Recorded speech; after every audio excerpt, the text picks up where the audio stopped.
বাংলাদেশ দ্বিতীয়বার স্বাধীন হওয়ার পর এই প্রথম আর্জেন্টিনার জয়। অন্যদিকে আন্তর্জাতিক ফুটবলকে ডি মারিয়ার বিদায় জানানোর পর এটাই ছিল আর্জেন্টিনার প্রথম ম্যাচ। এদিকে ইনজুরির কারণে ছিলেন না লিওনেল মেসিও। 2013 সালের 15 অক্টোবরের পর এই প্রথম অফিসিয়ালি ও প্রতিযোগিতামূলক ম্যাচে দুই কিংবদন্তিকে ছাড়াই মাঠে নেমেছেন আর্জেন্টিনা।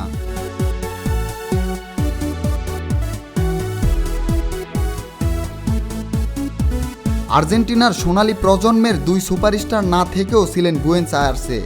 চিলির বিপক্ষে ম্যাচটা স্মরণীয় হয়ে থাকবে বিশেষ কারণে। কোপা আমেরিকা জয়ের পর যুক্তরাষ্ট্রের আন্তর্জাতিক ক্যারিয়ারের ইতি টানেন দ্য ফাইনাল ম্যান খ্যাত ডি মারিয়া।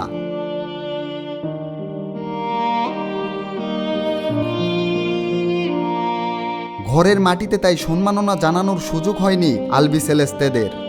তাই চিলির বিপক্ষে বিশ্বকাপ বাছাই পর্বের ম্যাচের আগে এই কিংবদন্তিকে বিশেষভাবে সম্মাননা জানালো আর্জেন্টিনা।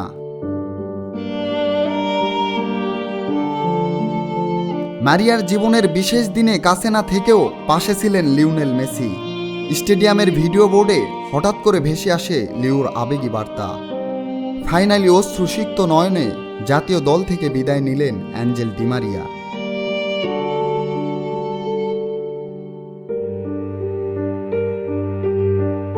ফিফা 2026 বিশ্বকাপ কোয়ালিফায়ারে চিলির বিপক্ষে 3-0 গোলে জয় পাওয়ার পরে ডি মারিয়াকে শূন্যের উপর তুলে ম্যাচ উদযাপন করেন আলবিসেলেস্তেরা।